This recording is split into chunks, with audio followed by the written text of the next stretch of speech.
Hello everybody, the Lawn Gnome is here. I hear what you're saying, and I don't like your tone.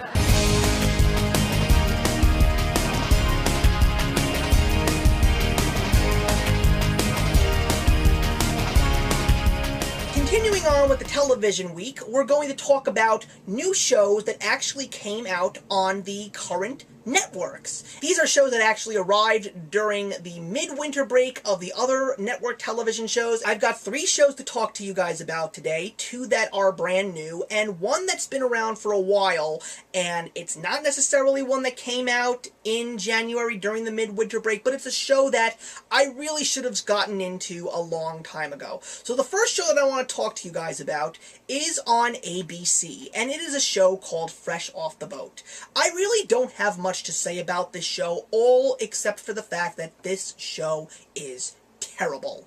It is a show that is about an Asian family that moves to Orlando, Florida in the early 90s, and it's told from an Asian comedian's perspective of his life as a child. I thought that this show was grossly inappropriate and very stereotypical, and granted, this is coming from the same network that actually has a show called Blackish, starring Anthony Anderson, which I absolutely love. I think that that is done so well and executed beautifully. Fresh Off the Boat, really not so much. I only watched a half of an episode. I was just disgusted with what I watched, and I turned off the TV saying to myself, I am never watching this show again. But apparently it had some kind of a following, because I think it actually managed to last through its entire first season, but I'm really hoping it doesn't get renewed, because I just feel that it was a very poor portrayal of Asian American lifestyles.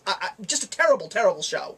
But the next show I want to talk about, this is a show that is based on a franchise that has been around for so many years. It started out as a Neil Simon play, became a very successful movie starring Jack Lemmon and Walter Matthau, and a very successful sitcom starring Jack Klugman and Tony Randall.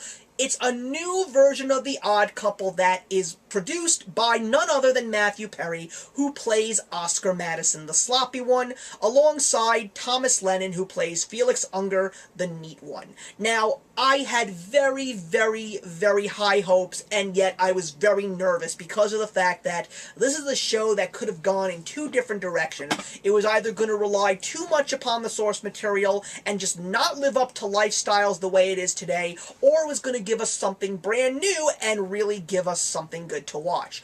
And I have to say, it started out in the first way, and then it ended up in the other way, meaning it started off not so great, and now I'm actually loving this show, except for Matthew Perry. I feel that he is not as engaging as the rest of the cast. He just seems to be reading his lines from the script and really not putting his 100% into this character. But Thomas Lennon as Felix, holy cow, every single time he's on screen, I am just flowing with belly laughs. I am loving this character, and it's not just the 2 of them. The whole supporting cast of characters that is on this show, Oscar's secretary Danny, and his agent, and Dave Foley as Roy, Oscar's friend, and Emily. It's just such a great cast of supporting characters, and each and every one of them gets great screen time, great lines. It really is a great show.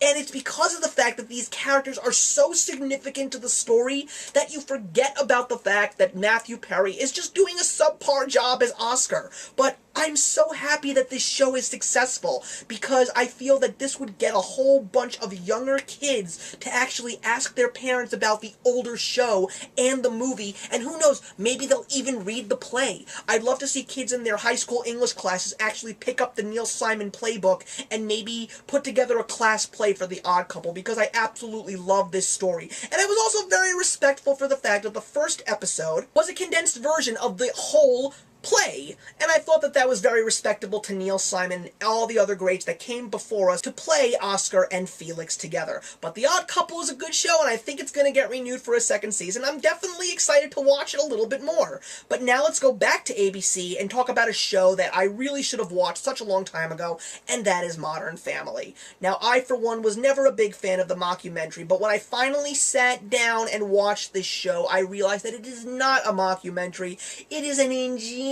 show. There are so many great things about this show. A wonderful cast of characters. It is so great to see Ed O'Neill back on screen, rather than being a terrible, obnoxious pig like Al Bundy.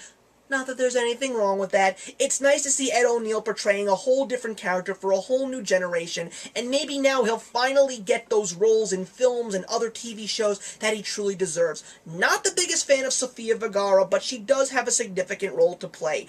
I love Ty Burrell, Julie Bowen, Jesse Tyler Ferguson, all the kids, including Sarah Hyland and Ariel Winter, but my favorite character by far is Cameron, played beautifully by Eric Stonestreet. I've always said that Neil Patrick Harris is the gay guy that plays the most amazing portrayal of a straight guy, but Eric Stonestreet is such a convincing gay guy when he is 100% straight. And Jesse Tyler Ferguson happens to be an actual gay in real life. But the fact that Eric Stonestreet can portray something that accurately is just a stroke of genius, and that's a great reason for him to actually have an Emmy Award for this show. These characters get into such great adventures. Each and every one of them are diverse and great in their own ways, and the show's title, Modern Family, really lives up to what the show is all about, because it's not just about the husband and the wife and the 2.3 children. There are now women that wear the pants in the family. There's gay and lesbian couples adopting children. You've got the ditzy girl, you've got the genius boy, but he's just so bored with life, he just becomes a troublemaker. There's the metrosexual, there's the man who has so much money and brings in a trophy wife. That's the way that life is in America right now. It may not necessarily be as funny, but it definitely plays true to the way that we look at life today in the modern day world. Modern Family is great. I'm 6 seasons in. I've been trying to watch as many of the reruns as I possibly can, just so I can see everything that I have missed, because I will definitely be watching Season 7. I am sure there will be a Season 7. So there you go, guys. 3 other shows to discuss with you guys today. 2 very good. 1 no thank you. But thank you very much for watching, guys. Please put your comments in the box below. I'd really like to know what you have to say about all 3 of these shows. And I'll see you in the next one. Actions speak louder than words.